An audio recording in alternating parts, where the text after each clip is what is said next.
देखो, अभी हमने क्या समझ लिया कि भाई पॉवर्टी का एस्टिमेशन कैसे करते हैं। टाइप्स ऑफ पॉवर्टी में दो चीज़ देख ली क्या क्या, जिसको हम बोलते हैं एब्सोल्यूट पॉवर्टी, रिलेटिव पॉवर्टी। उसमें से कुछ सॉल्यूशन बताया कि आगे क्या करना चाहिए, वे फॉरवर्ड की बात की है, ठीक है। अब उन्हीं को ही वे फॉरवर्ड में मैंने आपको बताया कि एक मिक्स्ड अप्रोच होनी चाहिए, है ना। तो ये एक मिक्स्ड अप्रोच होनी चाहिए, हाइब्रिड अप्रोच होनी चाहिए, वो सब समझेंगे।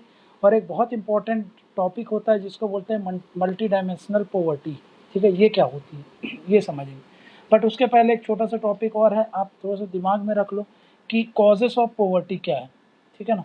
कॉजेस ऑफ पॉवर्टी क्या है, ठीक, इसको समझते हैं। कॉजेस ऑफ पॉवर्टी क्या है। तो सबसे पहला कॉज ऑफ पॉवर्टी का क्या है, पॉपुलेशन राइज, ठीक है ना। पॉपुलेशन बढ़ रही है हर साल। हर साल अगर हम आंकड़े देखें तो 17 मिलियन जो पॉपुलेशन है, 17 मिलियन लोग हर साल क्या होते हैं कि ऐड हो जाते हैं इंडिया की पॉपुलेशन में। मतलब 17 मिलियन लोग क्या हो जाते हैं हर एक साल में, जो इंडिया की डेमोग्राफी है उसमें एंटर कर जाते हैं।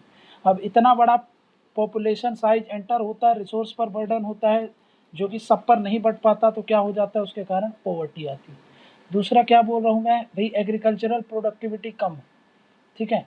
एग्रीकल्चरल प्रोडक्टिविटी कम होने के कारण क्या होता है कि भाई पहले उसी जितना प्रोडक्टिविटी आप कर रहे थे वो कम लोगों में बट रहा था। अब वही चीज़ क्या हो रहा है कि ज़्यादा लोगों में बट रहा है। क्यों? क्योंकि पॉपुलेशन भी बढ़ रही है, यहाँ पर भी एंगल देखो, पॉपुलेशन बढ़ रही है, एग्रीकल्चरल प्रोडक्टिविटी कम है। एग्रीकल्चरल प्रोडक्टिविटी कम क्यों है? इसलिए कम है क्योंकि लैंड क्या है, फ्रेगमेंटेड है, सब डिवाइडेड है ना, सब डिवाइडेड लैंड होल्डिंग है। कैपिटल नहीं है लोगों के पास, इलिटरेसी है, नई नई टेक्नोलॉजी नहीं इंक्लूडेड है काहे में, फार्मिंग एक्टिविटीज़ में। और इस समय क्या होता है, इनोवेशन चाहिए एग्रीकल्चरल एक्टिविटीज़ को परफॉर्म करने के लिए। बट यहाँ पर मैंने बताया एग्रीकल्चरल एक्टिविटीज़ ट्रेडिशनल वे में परफॉर्म की जाती है, जो मेथड ऑफ कल्टीवेशन है वो ट्रेडिशनल है ना। प्लस वेस्टेज होता है काहे में, स्टोरेज में बहुत सारा वेस्टेज हो जाता है। तो जितना एग्रीकल्चरल प्रोडक्टिविटी से लोगों को पहले फ़ायदा हो रहा था, है ना, अब उतना नहीं हो पा रहा, ठीक है ना। वैसे भी एग्रीकल्चरल प्रोडक्टिविटी, ऐसा नहीं कि प्रोडक्टिविटी नहीं कम, पॉपुलेशन के अनुसार अगर आप कंपेयर करके निकालोगे तो वो कुछ सेंस नहीं बन रहा। एग्रीकल्चरल और वेस्टर्न कंट्रीज़ और चाइना के कंपैरिजन में एग्रीकल्चरल प्रोडक्टिविटी वैसे भी कम। तो इसके कारण भी क्या हो रहा है, जो रिसोर्सेस हैं प्रॉपरली बटने चाहिए थे वो बट नहीं पा रहे, तो उससे क्या हो रहा है, प्रोडक्टिविटी कम हो जा रही है, ठीक। नेक्स्ट क्या बोल रहा हूँ, inefficient resource utilization, inefficient resource utilization. भाई जितने रिसोर्सेस हैं उन्हीं का ही हम एफिशिएंटली यूटिलाइजेशन नहीं कर पा रहे, है ना। कम रिसोर्स पर ज़्यादा यूटिलाइजेशन, ज़्यादा आउटपुट ले लेती हैं बहुत सारी कंट्री, जैसे चाइना और बाकी जो कंट्रीज़। बट यहाँ पर क्या है कि यहाँ पर क्या होता है कि कम रिसोर्सेस में हम ज़्यादा आउटपुट नहीं निकाल पा रहे हैं। हम ज़्यादा आउटपुट नहीं निकाल पा रहे हैं तो उससे क्या हो रहा है कि भाई हमारी जो प्रोडक्ट रिसोर्स है उसका हम बेटर तरीके से यूटिलाइजेशन नहीं कर पाते हैं, समझा क्या। तो भाई ये भी एक कारण हो जाता है पॉवर्टी, समझा क्या। तो भाई नेक्स्ट क्या देखते हैं, नेक्स्ट है आपका कि भाई लो इकोनॉमिक डेवलपमेंट। हमारे यहाँ इकोनॉमिक ग्रोथ कैसी हो रही है, उतनी ग्रोथ तो बहुत है बट डेवलपमेंट नहीं है, समझा क्या। लो रेट ऑफ इकोनॉमिक डेवलपमेंट, है ना। भाई ग्रोथ तो आप जानते हो कि जीडीपी की ग्रोथ अच्छे तरीके से हो रही, बट डेवलपमेंट नहीं है। डेवलपमेंट की अगर रेट की बात करें तो वो कम है। इकोनॉमिक ग्रोथ और इकोनॉमिक डेवलपमेंट में फ़र्क होता है। इकोनॉमिक ग्रोथ सिर्फ हम मॉनेटरी वैल्यू में देखते हैं, डेवलपमेंट में हम ये सब देखते हैं कि पॉवर्टी भी हुई, हेल्थ एजुकेशन, इन पर भी कोई मतलब ये आउटकम ओरिएंटेड होता है, आउटपुट के अनुसार इनको देखते हैं, है ना। जो इकोनॉमिक ग्रोथ होती है उसमें फिगर्स बस देखा जाता है कि भाई ये ग्रोथ हो रही है, बस इंक्रीजिंग, हमेशा इकोनॉमिक ग्रोथ को हम देखते हैं कि भाई बढ़े बढ़े बढ़े। अब उसका फ़ायदा कितने लोगों को हो रहा है, कितने अच्छे से हो रहा है, इससे हमको कंसर्न नहीं है। जब ये कंसर्न होता है तब उसको बोलते हैं इकोनॉमिक डेवलपमेंट। और इकोनॉमिक डेवलपमेंट हमारे देश में कैसा है, बहुत कम है ना। इकोनॉमिक जो डेवलपमेंट है वो कम, ठीक। नेक्स्ट क्या है भाई, हमारे यहाँ जो ये इन्फ्लेशन बहुत ज़्यादा है ना, इन्फ्लेशन ज़्यादा होता है। इन्फ्लेशन ज़्यादा होने के कारण क्या होता है, प्राइस राइज रहता है, ठीक है भाई। कम चीज़ों के ज़्यादा पैसे देने पड़ते हैं, प्राइस राइज है, ठीक है ना। प्राइस राइज होने के कारण क्या हो रहा है, प्राइस राइज होने के कारण, महंगाई के कारण भाई लोग उतना अफोर्ड नहीं कर पाते। है ना, वो सारी सर्विसेज को आप ले नहीं पाओगे क्योंकि महंगाई है। अब आपको वो basket of goods and service अगर चाहिए तो आपको भाई ज़्यादा पैसा पे करना पड़ेगा, ज़्यादा पैसा पे करना पड़ेगा तो बहुत लोग इसको अफोर्ड नहीं कर पाएंगे, तो उसके कारण क्या हो जाएगा, इन्फ्लेशन, उसके कारण गरीबी आएगी। नेक्स्ट क्या रीज़न है, जिसको बोलते हैं जॉबलेस ग्रोथ होना, है ना, जॉबलेस ग्रोथ। अब ये जॉबलेस ग्रोथ क्या है, अब यहाँ पे डेवलपमेंट की बात कर रहे थे, अब यहाँ पे हम ग्रोथ की बात कर रहे हैं। चलो इकोनॉमिक ग्रोथ भी होती है तो भाई उसको हम ये मानते हैं कि इकोनॉमिक ग्रोथ आने से इकोनॉमिक डेवलपमेंट आएगा, समझ में, लेकिन हमारे यहाँ ग्रोथ तो हो रही है बट जॉबलेस ग्रोथ होती है। जॉबलेस ग्रोथ का मतलब क्या है कि भाई हमारे देश में वहीं से इसको मिला लो, अनएम्प्लॉयमेंट रेट ज़्यादा है ना, भाई ग्रोथ हो रही है बट उसके साथ साथ क्या है, हमारे देश में अनएम्प्लॉयमेंट बहुत ज़्यादा है। तो इसी को बोल रहे हैं कि भाई देश की इकोनॉमिक एक्टिविटीज़ भी अच्छा परफॉर्म कर भी रही हैं, इकोनॉमिक ग्रोथ भी हो रही है, लेकिन अगर ऑन दी अदर हैंड हम देखें अनएम्प्लॉयमेंट, तो अनएम्प्लॉयमेंट भी कैसा है, बहुत हाई है, भाई रोजगार नहीं है लोगों के पास, बेरोजगारी बहुत ज़्यादा है। जॉबलेस ग्रोथ, जब बेरोजगारी होगी लोगों के पास पैसे नहीं रहेंगे, पैसे नहीं रहेंगे तो देश की ओवरऑल जो जीडीपी है वो तो बढ़ती रहेगी, लेकिन लोगों के पास रोजगार नहीं रहेगा, रोजगार नहीं रहेगा तो वो चीज़ों को अफोर्ड नहीं कर पाएंगे, अफोर्ड नहीं कर पाएंगे और चीज़ें महंगी होगी तो वो वही बात हो गई, फिर गरीबी आ जाएगी। ठीक है, नेक्स्ट क्या बोल रहा हूँ, सोशल फैक्टर। सोशल फैक्टर्स मतलब बहुत सारे सामाजिक कारण भी होते हैं जिसके कारण गरीबी होती है, समझ में गया कि भाई हमने देखा है कि हमारे समाज में कुछ रिसोर्सेस होते हैं जिनको बोला जाता है कि आप इस समाज के लोग हो, आप इस वर्ग के लोग हो तो आप ये वाले काम बस कर सकते हो, है ना, जिसको कास्ट और जो अनटचेबिलिटी वाले काम होते हैं, जैसे कि भाई जो लोअर क्लास के लोग थे उनको बड़े बड़े काम नहीं करने दिए गए कभी, उनको जो सैनिटेशन के काम है ना भाई, सफाई वगैरह के काम है वो नीचे वर्ग के लोग ही कर पाए, तो उनके पास पैसा नहीं रह गया, पैसा नहीं रहेगा तो भाई वो लोग ये जो एसेंशियल गुड्स एंड सर्विस है इनको नहीं ले पाएंगे, जब इनको नहीं ले पाएंगे तो क्या हो जाएगा भाई, आपको पता है पॉवर्टी आएगी। तो सोशल फैक्टर जैसे रिजिडिटी, कास्ट रिजिडिटी, है ना, ये सब जो फैक्टर्स हैं जिनके आधार पर क्या आया है, कास्ट रिजिडिटी वगैरह, ये भी कुछ कारण है जिनके कारण क्या हुआ है, जिनके कारण गरीबी को बढ़ावा मिलता है। ठीक है, नेक्स्ट अगर मैं बात करूँ सोशल फैक्टर के बाद सबसे इम्पोर्टेंट है कॉलोनियल एक्सप्लॉयटेशन। कॉलोनियल एक्सप्लॉयटेशन, जब देश अंग्रेजों का गुलाम था तब से ही जो ये कॉलोनियल पावर थी हमारे सारे रिसोर्स को इन्होंने क्या किया, इनको पूरा एक्सप्लॉइट किया, और यहाँ से इंडिया से सारे रिसोर्सेज कहाँ गए, बाहर गए, है ना, अपने कंट्रीज़ में, ये यूके, ये फ्रांस, पुर्तगीज़, इन्होंने क्या किया, अपने हमारे सारे रिसोर्सेज को अपने देश के विकास होने में लगा दिया। तो हमारे यहाँ क्या हुआ, हमारे यहाँ के रिसोर्सेज का हमारे लोग बेनिफिट नहीं कर पाए, है ना भाई, हमारे लोगों को बेनिफिट मिलना चाहिए था उन रिसोर्सेज, बट ये रिसोर्सेज क्या ले गए, एक्सप्लॉइट कर लिए गए, ये जो कॉलोनियल पावर थी सारे रिसोर्सेज ले गई। तो अब क्या है, इनके पास रिसोर्सेज ही नहीं है, रिसोर्सेज नहीं है तो पैसे नहीं है, पैसे नहीं है तो क्या होगा, गरीबी आएगी। ठीक है, नेक्स्ट क्या बोल रहा हूँ, क्लाइमेटिक फैक्टर। क्लाइमेटिक फैक्टर जैसे कि आपको पता है कि भाई क्लाइमेट चेंज और ये सब चीज़ों के कारण क्या हो रहा है, जो पॉवर्टी वगैरह को और बढ़ावा मिल रहा है ना, फ्लड आ गया, ड्रॉट आ गया, ये सब चीज़ों के कारण क्या हो रहा है भाई, लोगों के पास जो रिसोर्सेज थे वो भी बर्बाद हो जाते हैं, डिसीज़ फैल रही है उनके कारण भी पैसे लग जाते हैं, ये सब क्लाइमेट चेंज के कारण ही हो रहा है। तो इनके कारण क्या हो रहा है ओवरऑल, भाई हमको पता है कि भाई ये सारे फैक्टर्स को अगर हम कंबाइंडली देखें तो ये कर क्या रहे हैं, ये हमारे जो पॉवर्टी का जो रेशियो है, पॉवर्टी का जो ग्राफ है उसको बढ़ाने में लगे हुए, समझ में गया ना, इन्फ्लेशन। नेक्स्ट क्या है, सोशल सेक्टर बताए, पॉलिटिकल फैक्टर क्या है, यहाँ पे समझो, पॉलिटिकल फैक्टर, पॉलिटिकल फैक्टर है ना, जिसमें हम बोलते हैं कि भाई विल जो होनी चाहिए, है ना, जो पॉलिटिकल विल होनी चाहिए पॉवर्टी को एलिमिनेट करने की, सरकार यहाँ पर भी वैसे तो बहुत काम कर रही है बट फिर भी जितना इफेक्टिवली काम करना चाहिए वहाँ पर थोड़ा सा इम्प्लीमेंटेशन में दिक्कत आ रही है, तो पॉलिटिकल विल कम है ना, पॉलिटिकल विल कम। जब पॉलिटिकल विल कम रहता है तो भाई सबसे इंपॉर्टेंट होता है पॉलिटिकल विल होना चाहिए। आपको खुद ही अगर सरकार एक दम से लग जाए किसी चीज़ को करने में तो फिर वो उसको अचीव कर लेती है, बट यहाँ पर पॉलिटिकल विल की कमी है, इसके साथ साथ पुअर इम्प्लीमेंटेशन होता है, पुअर इम्प्लीमेंटेशन होता है काहे का, ऑफ स्कीम्स। जब पुअर इम्प्लीमेंटेशन होगा, बेटर इम्प्लीमेंटेशन नहीं होगा उन चीज़ों का, तो फिर वो ढंग से क्या हो जाएगा, वो ढंग से इम्प्लीमेंट नहीं होगी तो गरीबी आप हटा नहीं सकते। नेक्स्ट क्या बोल रहा हूँ, जो भी इकोनॉमिक पॉलिसीज़ हैं, है ना, जो भी गवर्नमेंट की इकोनॉमिक पॉलिसीज़ हैं वहाँ पर प्लानिंग में लेकर के दिक्कत हो रही है, ठीक है ना, इम्प्रॉपर रहती हैं। वो कैसी रहती है? इम्प्रॉपर। कोऑर्डिनेशन नहीं रहेगा उनको इम्प्लीमेंट करने को, कन्वर्जेंस नहीं रहेगा, है ना। तो ये सब पॉइंट जो होती हैं फेवर करते हैं। तो कुल मिला के ये सारे पॉइंट जो थे यहाँ से लेकर के यहाँ तक एक दूसरे को और अल्टीमेटली पॉवर्टी को अफेक्ट करती है ना। तो एक पूरा साइकिल चलता है जिसके कारण ये पॉवर्टी को बढ़ावा मिलता है। समझ में गया? तो अब क्या होगा, ये एक साइकिल है पूरी, और वो जो कि ट्रैप में फंसा देती है। जैसे कि एक एग्जांपल लेके आपको समझाता हूँ। देखो, अगर लो लेवल ऑफ एजुकेशन है, इधर पे समझो, अगर आप क्या कर रहे हो, लो लेवल है आपका काहे में, लो लेवल है आपका एजुकेशन में, है ना। सरकार एजुकेशन में ज़्यादा अच्छा ध्यान नहीं देती और हेल्थ केयर में अच्छा ध्यान नहीं देगी। लोग बीमार रहेंगे, लोग अनपढ़ रहेंगे, तो क्या होगा, उसके कारण भाई आपके देश में ह्यूमन कैपिटल कम है ना, आपके पास ह्यूमन रिसोर्स कम रहेंगे, क्योंकि बीमार लोग होते हैं वो काम नहीं कर पाएंगे, प्रोडक्टिविटी में हाथ नहीं बढ़ा पाएंगे। और अगर इलिटरेट हैं तो वो भी स्किल्ड काम, अगर जो भी जिसमें टेक्नोलॉजी चाहिए, जिसमें एजुकेशन रिक्वायरमेंट होता है, उसमें भी वो पार्टिसिपेट नहीं कर पाएंगे। तो उसके कारण क्या हो जाएगा, आपका लो लेवल हो गया, low level of human capital, है ना।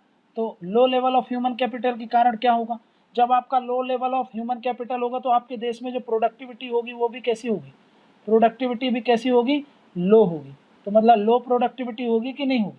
जब लो प्रोडक्टिविटी होगी तो आपके देश की जो इनकम होगी कैसी होगी, वो भी आपकी कैसी होगी, लो इनकम होगी। आपके देश में लोगों के पास कम पैसे आएंगे, ठीक है। अब जब लो इनकम होगा तो भाई लो इनकम के कारण वही बात हो गई, भी लो इनकम होगा तो low level of education health होगा कि नहीं होगा। फिर से ये देखो एक पूरी साइकिल काम करने लगी। वहीं पर यहाँ पे देखो, आपके पास लो इनकम है, लो इनकम के कारण क्या होगा, लो सेविंग होगी, कम सेविंग करोगे आप, है ना। हमने कम सेविंग की, जब कम सेविंग की तो भाई इन्वेस्टमेंट भी कम होगा कि नहीं होगा, तो यहाँ पर लो इन्वेस्टमेंट हो गया, ठीक। लो इन्वेस्टमेंट के साथ क्या होगा भाई, वो बात वही हो गई ना, लो इकोनॉमिक ग्रोथ होगी, लो इकोनॉमिक ग्रोथ होगी। जब लो इकोनॉमिक ग्रोथ होगी तो क्या होगा, लो इकोनॉमिक ग्रोथ होगी तो भाई low level of education health होगा, और वहीं पर लो इकोनॉमिक ग्रोथ होगी तो लो लेवल ऑफ इनकम हो जाएगा आपके देशों में। तो देखिए ये पूरी एक साइकिल है ना, ये पूरी एक साइकिल है पॉवर्टी की, ठीक है ना, जो एक दूसरे से इन्फ्लुएंस होती है। अब हमको समझ में नहीं आ रहा कि भाई कहाँ से चालू करें, है ना। भाई ये चीज़ को टैकल करोगे, हाँ, इनमें से अगर एक भी चीज़ों को आप अगर आप टैकल करोगे तो काउंटर प्रोडक्टिव होगा, सारी की सारी चीज़ें इंप्रूव होने लगी। समझ में क्या? तो भाई ऐसे ये पूरा का पूरा सिस्टम काम करता है, और ये थोड़ा सा जो एक कॉजेस होते हैं जो हमको समझना चाहिए वो हमने समझ लिया, ठीक है, क्लियर है। तो यहाँ पर हमने क्या समझ लिया कि भाई कॉजेस ऑफ ये जो थे पॉवर्टी वो देख लिया हम लोगों ने, ठीक है। नेक्स्ट क्या बोल रहा हूँ, नेक्स्ट अब हम करते हैं कि मैंने आपको बताया जो पॉवर्टी की डेफिनेशन है अभी, है ना, वो उतनी कॉम्प्रिहेंसिवली नहीं है। हमको ये जो पॉवर्टी की जो डेफिनेशन है उसको थोड़ा चेंज करना पड़ेगा। तो वहीं से आपका नेक्स्ट टॉपिक क्या चालू होता है, जिसको बोलते हैं रीडिफाइनिंग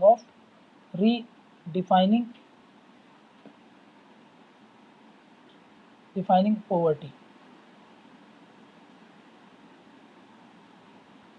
ठीक। रीडिफाइनिंग पॉवर्टी, देखो, अब आप बोलोगे कि भाई हमको पॉवर्टी को रीडिफाइन करने का ज़रूरत क्यों, मतलब अभी के हिसाब से जो पॉवर्टी की डेफिनेशन है वो कमज़ोर होगी। तो हम वही समझ रहे हैं कि भाई अब ट्रेडिशनल वे में जो हम पॉवर्टी को समझ रहे हैं, अब वो आजकल का जो समय है बहुत कुछ चेंज हो गया है, टाइम चेंज हो गया है, ज्योग्राफी चेंज हो गई है, बहुत कुछ चेंज हो गया। तो भाई हमने क्या किया है, अपनी जो पॉवर्टी की डेफिनेशन है वो भी हमने क्या करके रखा है, वही रखा है जो आज से कुछ सालों बहुत सालों पहले थी। तो भाई समय चेंज हो गया और बहुत सारे इंस्टीट्यूशंस हैं जैसे यूएन वगैरह, उन्होंने भी अपने अप्रोच में चेंजेस ले आए हैं पॉवर्टी को लेकर। तो हमको क्या करना चाहिए, वही चीज़ समझनी चाहिए कि भाई पॉवर्टी जो है उसका थोड़ा सा डेफिनेशन थोड़ा सा चेंज होना चाहिए। तो वही बोल रहा हूँ मैं कि भाई एट प्रेजेंट समझो पॉवर्टी इन इंडिया क्या है, क्यों ज़रूरत है, तो उसके पीछे के कारण बता रहा हूँ आपको, ठीक है ना। क्यों ज़रूरत है, तो पहला पॉइंट इसलिए ज़रूरत है क्योंकि पॉवर्टी जो है इन इंडिया में, अभी वो पॉवर्टी काहे को लेकर के डिसाइड होती है, वो आपके फूड कंजम्पशंस को लेकर के आपकी पॉवर्टी को डिसाइड करते हैं। समझ में आ गया? जबकि बहुत सारे बेसिक चीज़ें होती हैं जिनको हमको इंक्लूड करना चाहिए, जो कि हम इंक्लूड नहीं करते हैं। तो वही ये बोल रहा है कि भाई पहले मान सकते थे आज से जब रूरल इंडिया का समय था, अब भाई हम मॉडर्नाइजेशन की तरफ बढ़ रहे हैं और बहुत एडवांस हो रहे हैं, तो हमको लोगों को जो रीच है, अलग अलग सर्विसेज की रीच वो बढ़ रही है। तो भाई अब हमको बहुत सारे डायमेंशंस को इंक्लूड करके पॉवर्टी को डिफाइन करना पड़ेगा। तो वही बोल रहा है पॉवर्टी क्या है, पॉवर्टी इन इंडिया क्या कंसिडर करता है, considers food consumption as the ultimate criteria, है ना, फॉर पॉवर्टी। ये है एकमात्र क्राइटेरिया कि फूड कंजम्पशन जो होता है आपका, उसको बेस बनाया जाएगा, उसके लिए आप कितना पैसा खर्च करते हो। मतलब वही बोल रहा हूँ ना, सेकेंड पॉइंट क्या बोलता है ये कि पॉवर्टी जो इंडिया में है वो हम क्या देख करके डिसाइड कर रहे हैं, सिर्फ और सिर्फ कि भाई पैसे से रिलेटेड देखते हैं, है ना, कि भाई पैसे से रिलेटेड आप कितना पैसा खर्च करते हो इस सर्विस को अवेल करने के लिए, और वहाँ पर हम उसको लेकर के डिसाइड कर देते हैं कि भाई ये पॉवर्टी हो जाएगी। मतलब क्या बोल रहा हूँ, कन्वेंशनल मेथड है ये, है ना। एट प्रेजेंट ऐसे लिखो, एट प्रेजेंट जो हम फॉलो करते हैं, एट प्रेजेंट वो क्या है, वो ट्रेडिशनल मेथड है, ट्रेडिशनल मेथड ऑफ कैलकुलेशन है, ट्रेडिशनल मेथड या फिर कन्वेंशनल मेथड है, कन्वेंशनल मेथड ऑफ कैलकुलेशन, ठीक है ना, conventional method of measuring poverty. हम पुराने जो धड़ल्ले से जो अपन पुराने हिसाब से जो पॉवर्टी मेजर करते थे, आज भी उसी को फॉलो करते हैं। कौन सा मेथड है वो, जिसको बोलते हैं इनकम, इनकम के आधार पर और मॉनेटरी टर्म्स, है ना। इसमें याद करो मैंने क्या बताया था कि भाई एक बास्केट होता है, बास्केट में बताया था कि बेसिक गुड्स एंड सर्विस होती है, उसके हिसाब से एक लाइन तैयार की जाती है, उस लाइन के लिए कितना पे करते हो आप पैसा, उसी के आधार पर अगर आप पे कर रहे हो तो ठीक है, नहीं कर रहे हो तो आपको गरीब समझा जाएगा। मतलब सिर्फ इनकम को आधार बना करके मॉनेटरी टर्म्स पे एक्सपेंडिचर जो कंजम्पशन पैटर्न है उसको देख करके हम क्या कर रहे हैं, पॉवर्टी को डिसाइड कर रहे हैं। समझेगा भाई, हम इतना छोटा है, इसको बोलते हैं कि भाई ये कैसा है, ये एक नैरो पर्सपेक्टिव हो गया, है ना, ये कैसा है, एक नैरो पर्सपेक्टिव, नैरो पर्सपेक्टिव, ठीक है ना भाई। ये बहुत स्क्यूड अप्रोच होता है, ये एक तरीके का स्क्यूड अप्रोच है, स्क्यूड अप्रोच, ठीक। तो वहीं से थर्ड पॉइंट क्या समझ में आ रहा है कि भाई अब देखो, अब देखो क्या होता है एट प्रेजेंट, एट प्रेजेंट क्या होता है भाई, कुछ फैक्टर्स होते हैं जैसे क्लाइमेट चेंज, क्लाइमेट चेंज, ठीक है ना, ठीक, क्लाइमेट चेंज हो गए, इनका भी तो, ये भी तो अफेक्ट करते हैं कि नहीं करते हैं, है ना, ये भी तो अफेक्ट करते हैं भाई पॉवर्टी को, ठीक है। उसके अलावा मैं आपसे बताऊं कि भाई वाटर, एनर्जी, है ना, इनका एफिशिएंट यूज अगर करोगे आप, इनकी एफिशिएंट यूज भी तो अफेक्ट करेगी, है ना, ये भी आपको पॉवर्टी को डिटरमाइन करती है, अफेक्ट करती है, ठीक, ठीक। तो हम इन सब चीज़ों का, ये वाले फैक्टर्स जो होते हैं इनको हम क्या कर रहे हैं, अभी कंसिडर नहीं करते हैं, है ना, we do not consider them, ठीक है, कंसिडर देम, क्लियर। जबकि ये सब क्या होती है, ये भी कुल मिला के डायरेक्ट और इनडायरेक्ट वेज में क्या करती हैं, पॉवर्टी को अफेक्ट करती हैं, ठीक है। वहीं से नेक्स्ट पॉइंट क्या देखते हैं, सिर्फ पॉवर्टी, पॉवर्टी सिर्फ लिविंग स्टैंडर्ड, सिर्फ फूड के बारे में नहीं है ना। हम अभी क्या स्क्यूड अप्रोच है, हम सिर्फ पॉवर्टी को सीमित कर दिए हैं सिर्फ खाने से रिलेटेड, मतलब सिर्फ फूड तक ही सीमित करते हैं, जबकि लिविंग स्टैंडर्ड भी को भी हमको बहुत ज़्यादा महत्व देना पड़ेगा आज की प्रेजेंट जनरेशन में, जैसे कि sanitation, housing, electricity, pipe water, health हो आपका, समझेगा। फोकस होना चाहिए आपको क्वालिटी पर होना चाहिए, ना कि क्वांटिटी पर। अभी हम काहे पे फोकस कर रहे हैं, सिर्फ क्वांटिटी में। अभी पॉवर्टी क्या है at present, at present poverty is about काहे को लेकर के है, सिर्फ फूड, है ना, फूड, फूड को लेकर के ज़्यादा फोकस करते हैं, हम सिर्फ फूड से ही उसको बोलते हैं कि भाई खाने को अगर आपके पास उपलब्ध है तो आप क्या हो, आप मान लिया जाएगा कि भाई आप गरीब नहीं हो और नहीं है उपलब्ध इतना तो आप गरीब हो, आपको सिर्फ फूड तक ही सीमित करके रख दिए। प्लस क्वांटिटी वाइज हम देखते हैं, है ना, क्वांटिटी वाइज देखते हैं कि भाई इसको 2 किलो 3 किलो चावल मिल जाए खाने का, हम ये नहीं देख रहे हैं कि उसमें से उसको कितना न्यूट्रिएंट्स मिल रहा है ना, जिसको हम बोलते हैं कि हिडन हंगर वाला जो कंसेप्ट आ जाता है ना, भाई माल न्यूट्रिशन की प्रॉब्लम है, खाने के बाद भी माल न्यूट्रिशन की प्रॉब्लम क्यों हो रही है, इसलिए हो रही है क्योंकि क्वालिटी वाइज फूड नहीं मिल रहा है। तो हमको क्या करना चाहिए, पॉवर्टी इज अबाउट ये होता है, बट एक्चुअली में चेंजेस क्या है, पॉवर्टी क्या नहीं होना चाहिए, poverty should not be not just be about food, तो फिर क्या होना चाहिए, बट ऑल्सो लिविंग स्टैंडर्ड्स, है ना, लिविंग स्टैंडर्ड, इसको भी बढ़ावा दे करके हमको देखना पड़ेगा। जैसे कि आपको बताया मैंने, सैनिटेशन हो, सैनिटेशन के साथ साथ आपको पास हाउसिंग हो, है ना, इसीलिए सरकार हाउसिंग में फोकस करती है, समझा क्या। अब ये कैसे होगा अभी मैं बताता हूँ आपको, इलेक्ट्रिसिटी हो, इलेक्ट्रिसिटी हो, पाइप्ड वाटर हो, पाइप्ड वाटर हो आपको पास, ठीक है, हेल्थ हो, है ना, ये सब चीज़ों, प्लस ये सब क्वालिटी वाइज देखना है आप, ये सब क्वालिटी वाइज होना चाहिए, है ना, ताकि क्वांटिटी पर फोकस नहीं करना है कितना अवेलेबल होना चाहिए। अब देखो जैसे मैं आपको बोल रहा हूँ कि भाई अगर हम हेल्थ पर फोकस करेंगे तो भाई लोगों के पास अब ज़्यादा बीमार नहीं होंगे, है ना, तो जो बीमार नहीं होंगे तो जो पैसा उनका बीमारी में लग रहा था वो कम लगेगा, कम लगेगा तो लोगों के पास ज़्यादा पैसा होगा, ज़्यादा पैसा होगा तो पॉवर्टी से हम उसको उठा दिए कि नहीं उठा दिए, अब उनकी जो बार्गेनिंग पावर होगी कुछ भी चीज़ को लेकर के वो बढ़ जाएगी, हाँ, तो इसलिए वो इम्पोर्टेंट होगी।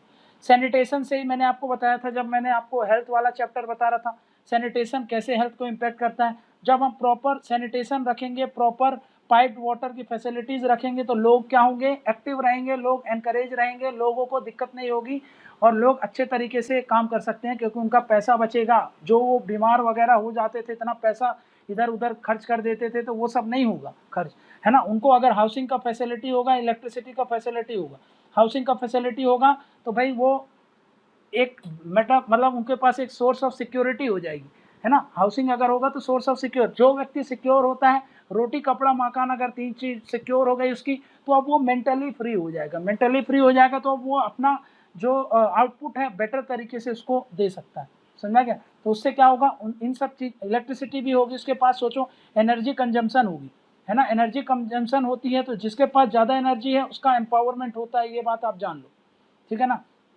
इससे एम्पावरमेंट भी बढ़ता है। सोचो एनर्जी का कंजम्पशन इलेक्ट्रिसिटी सब होगी तो उसके यहाँ भाई हो सकता है वो कंप्यूटर से पढ़ रहा हो, है ना, हो सकता है वो इंटरनेट की एक्सेसिबिलिटी होगी, सब कुछ होगा तो उसके कारण एक उसके पास नॉलेज हब बनेगा, उसका एम्पावरमेंट होगा और वो उसका जो एक प्रोडक्टिविटी होगी वो बढ़ा देगा, उसका रोल जो होगा वो सब चीज़ें बढ़ जाएगी।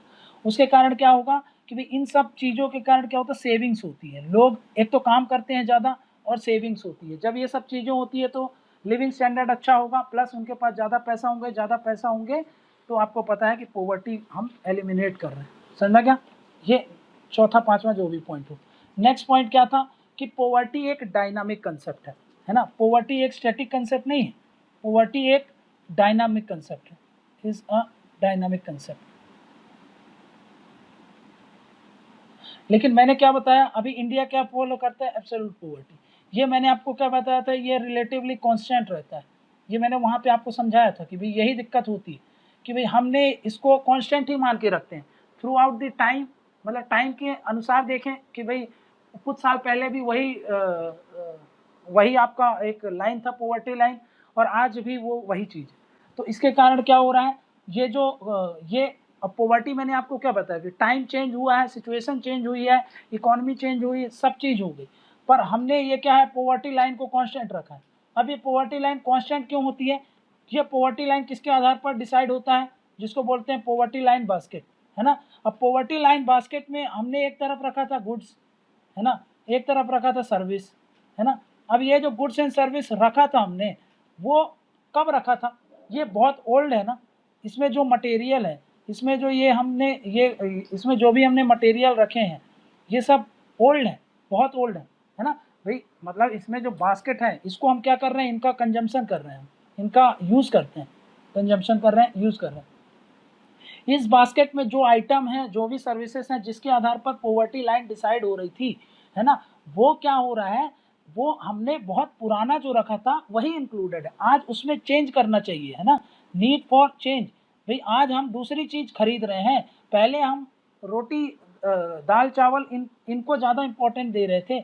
आजकल हमारा कंजम्पशन पैटर्न चेंज हो गया ना, हमारा जो भाई कंजम्पशन पैटर्न है वो टाइम के हिसाब से चेंज हो गया है, और ये चेंज फ्यूचर में भी होता रहता है ना। ये जो कंजम्पशन पैटर्न है आपका, है ना भाई, आप पहले क्या यूटिलाइज करते थे, आप पहले आपके लिए इंटरनेट फैसिलिटीज़, इलेक्ट्रिसिटी फैसिलिटीज़ उतना महत्व नहीं देती थी। आज के समय में एनर्जी बहुत इंपॉर्टेंट रोल प्ले करता है, बट ये एनर्जी और ये इंटरनेट फैसिलिटीज़, ये सारी जो सर्विसेज हैं इसमें थोड़ी इंक्लूडेड है ना। तो भाई आज लेकिन कंजम्पशन पैटर्न जो है वो तो चेंज हो गया है, वो तो चेंज हो गया है ना। अब जब चेंज हो गया तो इन सबको भी आज की जो सोसाइटी है, आज की जो नीड्स हैं, आज जो हम कंजम्पशन कर रहे हैं, जो आइटम्स कंजम्पशन कर रहे हैं, जो भी गुड्स एंड सर्विसेज ले रहे हैं, उनको इंक्लूड करने की ज़रूरत है ना। लेकिन इस बास्केट में ट्रेडिशनल वे में ही काहे का जो रखा गया है, पुराना आइटम रखा हुआ है, उसको हमने चेंज नहीं किया। उसके आधार पर पॉवर्टी लाइन जो बनी थी वही चल रही।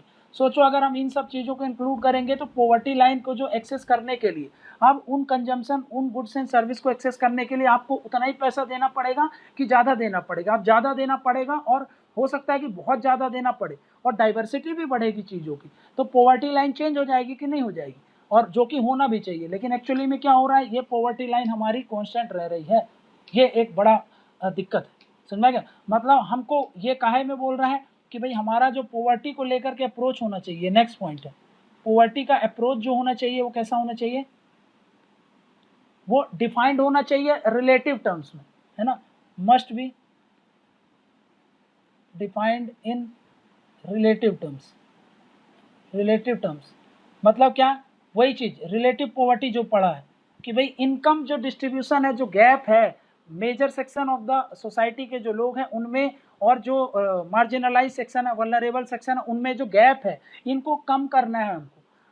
मतलब ये काहे की बात कर रहे हैं, याद करो, रिलेटिव पॉवर्टी जो हमने बोला। तो हमारा फोकस काहे पे होना चाहिए, रिलेटिव पॉवर्टी में। क्यों ये बोल रहा है, ये कौन फॉलो करता है, हु फॉलोज, कौन फॉलो करता था इसको, मैंने क्या बताया था, तो भाई ये बताया था मैंने आपको, डेवलप्ड कंट्रीज थी, ये डेवलप्ड कंट्रीज फॉलो करती थी। तो अब आप बताओ, अब इंडिया जो है, आज का जो इंडिया है, जो 1990s के बाद की बात करें, है ना, उसकी बात छोड़ो आप, आज हम बात कर रहे हैं 2020 का इंडिया, इसमें और इसमें फ़र्क है कि नहीं है? हाँ बहुत है भाई। इंडिया की इकॉनमी आज फिफ्थ नंबर पे है, फिफ्थ लार्जेस्ट इकॉनमी, ठीक, फिफ्थ लार्जेस्ट इकॉनमी, ठीक है। और आप पहले के तब के इंडिया में और अब के इंडिया में बहुत फर्क हो गया, ठीक है ना। और हम काहे की बात कर रहे हैं, अब का इंडिया काहे की बात करता है, 5 ट्रिलियन इकॉनमी की बात करता है ना भाई, 5 ट्रिलियन की इकॉनमी बनाने की बात कर रहे हो आप। और फिर आप वही है, जब 5 ट्रिलियन इकॉनमी का मतलब समझ रहे हो, इतना तो एडवांस कंट्रीज नहीं है इतनी बड़ी इकॉनमी, है ना भाई, ये भी नहीं है, जापान की भी नहीं है इवन, और आप देखोगे कि भाई उसकी भी नहीं है, यूके की भी नहीं है, फ्रांस की भी नहीं, ठीक है ना, और सिर्फ किसकी है, यूएस की है और चाइना की है, ठीक है ना, 5 ट्रिलियन प्लस। हम बात कर रहे हैं 5 ट्रिलियन इकॉनमी की बात कर रहे हैं, और फिर हम बात करते हैं एब्सोल्यूट पॉवर्टी की। तो भाई यहाँ पे सेंस ही नहीं बनता है। आप एक काम करो ना, आप इतना आप एडवांस हो रहे हो, उतना मॉडर्नाइज हो रहा है, तो आप अपना अप्रोच भी चेंज करो, एब्सोल्यूट पॉवर्टी तक ही क्यों रह रहे हो, आप अपने आप को फोकस करो काहे पर, रिलेटिव पॉवर्टी, समझ में क्या। तो रिलेटिव पॉवर्टी पर हमको फोकस करने की बात बोल रहा है। नेक्स्ट क्या बोल रहा हूँ, जिसको बोलता है ये नेक्स्ट पॉइंट, कि भाई हमारी जो पॉवर्टी लाइन होनी चाहिए ना, वो हाइब्रिड होनी चाहिए, समझ रहे हैं, हाइब्रिड, ये बहुत इंपॉर्टेंट है, जो मैंने आपको वे फॉरवर्ड में भी समझाया था। पॉवर्टी लाइन जो होगी, हाइब्रिड पॉवर्टी लाइन, वो उस पर फोकस करने की जरूरत है ना, शुड बी फोकस्ड। मतलब अब जो बास्केट है उस पर हमको बहुत सारे फैक्टर्स को कंसिडर करके डिफाइन करना पड़ेगा। जैसे कि देखो, पॉवर्टी है, पॉवर्टी एट प्रेजेंट, आज की बात करता हूँ, आज की जो पॉवर्टी है उसमें देखो क्या, उसमें कहाँ पे कितनी सारे फैक्टर्स अफेक्ट करते हैं। देखो, इस पॉवर्टी पे जीएसटी का भी इम्पैक्ट हो रहा है, इस पॉवर्टी पे डीमोनेटाइजेशन का भी इफेक्ट हुआ है कि नहीं हुआ, है ना, डीमोनेटाइजेशन हुआ था तो उसका भी इफेक्ट हुआ था, इस पर कोरोना का भी आउटब्रेक हो गया, कोरोना का आउटब्रेक है, ठीक है, ठीक है। इसके कारण अभी मैंने आपको बताया कि पिछले कुछ सालों में ड्रॉट भी बढ़ा है ना, ड्रॉट प्लस कुछ रीजन्स में हमने बताया कि भाई फ्लड के कंडीशन भी बढ़े हैं, प्लस इसमें क्लाइमेट चेंज का बहुत बड़ा रोल है, क्लाइमेट चेंज, है ना। प्लस अभी मैंने आपको बताया अभी कुछ सालों से हमारी जो लो जीडीपी है ना, लो जीडीपी ग्रोथ रेट है, ग्रोथ रेट प्लस हमारा ये जो है जॉबलेस ग्रोथ हो रही है ना, जॉबलेस ग्रोथ हो रही है। तो भाई आप बताओ, अब जो पॉवर्टी लाइन आप डिसाइड कर रहे थे उसमें इन सारे फैक्टर्स को ध्यान में रख करके तैयार करना पड़ेगा ना। मतलब जो अभी की जो हम ट्रेडिशनली फॉलो कर रहे थे वो अप्रोच नहीं काम करेगा भाई इन सब चीज़ों में, क्योंकि इतनी सारी चीज़ों का इम्पैक्ट हो रहा है। तो हमको क्या करना पड़ेगा, ये जो पॉवर्टी लाइन है उसको रीडिफाइन करना पड़ेगा। Hence need for redefinition of poverty, है ना। तो भाई रीडेफिनेशन चाहिए कि नहीं चाहिए? हाँ बिल्कुल चाहिए रीडेफिनेशन, क्लियर है। इसीलिए अब यूएन किस पे फोकस करती है, मल्टी डायमेंशनल पॉवर्टी इंडेक्स। तो यहीं से हमारा ये जो देखा हमने रीडिफाइन करने की ज़रूरत है, ये सब करने की चीज़ है। तो अब नए नए चीज़ें आ रही हैं, अब बहुत सारे एक ही फैक्टर को कंसिडर नहीं किया जाता है, अब बहुत सी चीज़ों को फैक्टर करके हम ये पॉवर्टी को डिफाइन करते हैं और समझते हैं, ठीक है। तो यहाँ पर हमारा ये टॉपिक कंप्लीट होता है और यहीं से नेक्स्ट टॉपिक को जन्म देता है जो कि इसी का ही अंदर आएगा, जिसको हम बोल रहे हैं मल्टी डायमेंशनल पॉवर्टी इंडेक्स, ठीक है।